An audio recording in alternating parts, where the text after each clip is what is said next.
2টার দিকে হোলিতে গিয়ে আসলো হচ্ছে সন্ধ্যা 6টার দিকে। আর ঘুমাবে কতক্ষণ? আর দেখো মুখটা একবার কি বলছে, কি বলবা? Hello guys.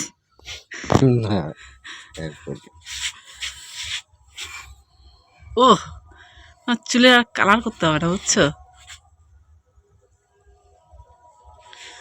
সেই ও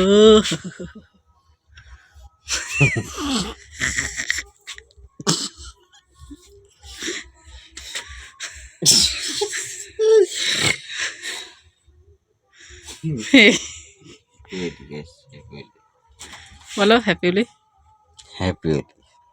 আরেকবার আরেকবার আরেকবার আরেকবার আরেকবার happy Holi.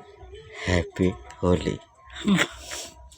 Happy Holi guys, happy Holi. তুমি কি আজকে ডল খাইছো নাকি? এই কথা বলো না, আমি এসব খাই না, মুক্ত আছি, এসব খাই না। Good good good good. এমনিতেই ওইরকম দেখা যাচ্ছে না, ভালো দেখা যাচ্ছে তো।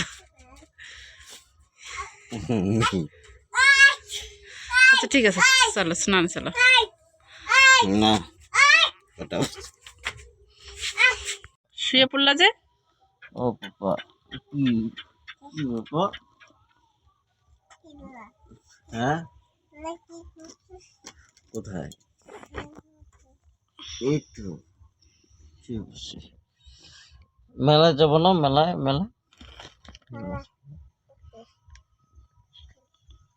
কি ওঠো, হয়েছে। কি ব্যাপার, ভিডিওটা দেখে সবাই হাসাহাসি করছে, তো হাসাহাসি করারই কথা। তো এখানে দেখতে পাচ্ছ এই যে আমার মাতাল বর কত কিছু করছে, আর বলছে কি একদম মদ খায়নি, কিন্তু মদ খেয়ে ডল্ডু খেয়ে একদম টল্ডু হয়ে আছে।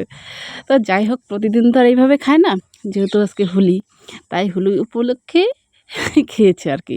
তো খাওয়াটা এতটাই বেশি হয়ে গেছে, তো দেখো কি অবস্থা। তো তারপর দেখো এই যে স্নান করিয়ে দিলাম ধরে একদম জোর করে। এই যে স্নান করার পর একটু ভালো, তারপর এই যে অন্যদিন তো নিজেই সব কিছু করে, তো আজকে করে দিচ্ছি, যেহেতু সবসময় এমন করে না তার জন্য করে দিচ্ছি। আর সবসময় এরকম করলে তো সংসারে অশান্তি, তাই না? তো এই দেখো আমার মাতাল বল সরি বল না, বর। যাই হোক দেখো এখানে তেলটা দিয়ে দিচ্ছি, আর আমার মেয়ে ওই দিক থেকে বেরোবে, এই যে মশার তেল থেকে বেরোলো, আর ও কি করছে দেখো একবার লক্ষ্য করো, ও তেলটা কোথায় পাচ্ছে, তেলটা মুখের থেকে থুতু বের করে পাপাকে দিয়ে দিচ্ছে, সব থেকে দামি তেল। আমি তো ভালো তেল দিয়ে দিতে পারছি না। এই যে তো যাই হোক ওর পাপা উঠে পড়লো, আর এইখানে দেখো গেঞ্জিটা পরছে। তো তারপর আমি বলি কি না, আমি ভালো করে পরিয়ে দিই, না হলে আবার পড়াটা ঠিকঠাক হবে না। তো আবার যেন কত কিছু বলছিল। তো ভিডিওটা এডিট করছে আর খুব হাসি পাচ্ছিল, তো চাইনি যে এমন একটা ভিডিও তোমাদেরকে শেয়ার করি, কিন্তু না শেয়ার করলেও কীরকম না একটু।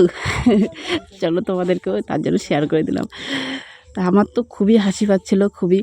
তারপরেও আবার এই ভিডিওটা দেখার পরেও অনেকে অনেক রকম কথা বলবে, কিন্তু খারাপ ভাবার কোনো কিছুই নেই। আজকের দিনে কেউ অতটা ভদ্র না যে ছেলে মানুষরা আবার হোলিতে দশমীতে আবার খায় না, তাই না? খায় কিন্তু সবাই। তো এইখানে দেখো স্বামী সেবা করে ফেললাম, আর এখন হচ্ছে পাশে একটা মেলা আছে, তো ভাবছিলাম যে মেলায় যাব, তো বরের যা অবস্থা মেলায় যাওয়া আর হলো না। তো খাওয়া দাওয়া করে এখন ঘুমোতে হবে। ভিডিওটা ভালো লাগে অবশ্যই একটা লাইক দিয়ে